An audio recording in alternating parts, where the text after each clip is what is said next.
The other kind of mirror I wanted to talk about is a convex mirror. A convex mirror is one that sort of bends outward. Remember, caves go in, but a convex mirror bends outward. And there's really only ever one possibility of image that you can get from this kind of mirror is a reduced image. So you say, well, what's the advantage of a convex mirror? Well, a convex mirror, you may notice them in the corners of hallways or you use them in a lot of different scenarios. A convex mirror shows you more of your surroundings, although it reduces the size of the image. So the object might be one size, but the image will always be smaller. But you see more of the surroundings. So these are often rear view mirrors, certain kinds of rear view mirrors or things like that.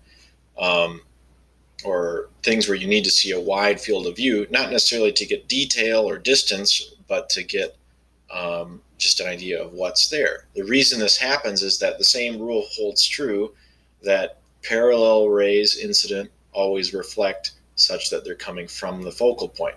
However, the focal point is always behind the mirror for a convex mirror. Okay, so everything looks as if it's coming from behind the mirror, but not from that far away. Okay, the same rule holds true that the focus is always half of the radius, so half of the center distance.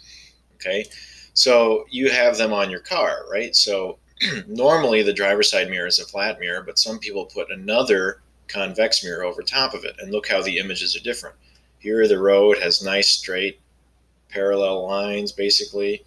However, you can't see that wide of a field of view. I can only see half of the road. With a convex mirror, not only can you see the whole road, but you can also see parts of the off to the side.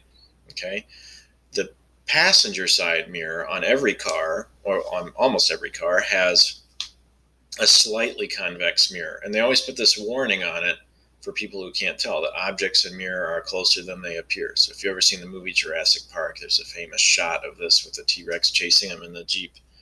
Um, but so most cars have usually one of each, and maybe if you drive a trailer, you probably have at least both of them. So one for kind of a depth gauge, and one just to see what's there. So how does this work? Reflecting rays, if they're parallel, they always have to appear as if they're coming from the focus. Okay, so they'll bounce away from the mirror, but a straight line can be drawn back from the focus. So let me practice drawing some ray diagrams with this one just to kind of prove my point here. So here I've got a convex mirror with this, the center of it would be back here, so the focus is always half that distance. And I wanted to think of a way that you can remember convex as bending outward, so sort of a spherical reflective object. Okay, so here's my object here that I'm going to use to show you how the image is going to change here. So maybe you can associate this with convex. Okay, convex. Okay, so I'm going to draw some rays into the mirror, and we're going to see what happens to the image. Okay, so we'll draw a red ray in. Okay, it's going to hit just the top of the mirror, but it's going to appear as if it's coming from the focus. Okay, so I got to draw a line kind of up and away so that it appears that it's coming from the focus. I'm going to draw this one dotted. Okay, and then we draw another one.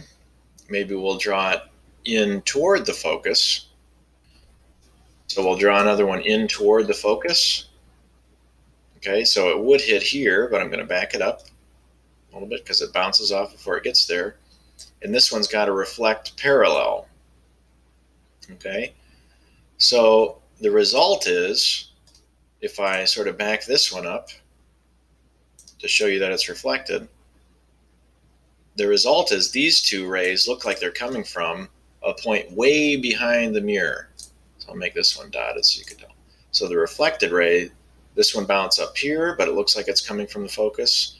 This one goes in towards the focus, but reflects parallel. So the result is the image is going to be much smaller, but behind the mirror.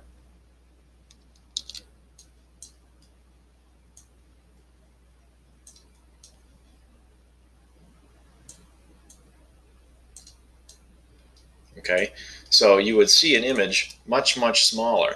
And it really doesn't matter where you put the object, you're always going to see a reduced upright image with a convex mirror.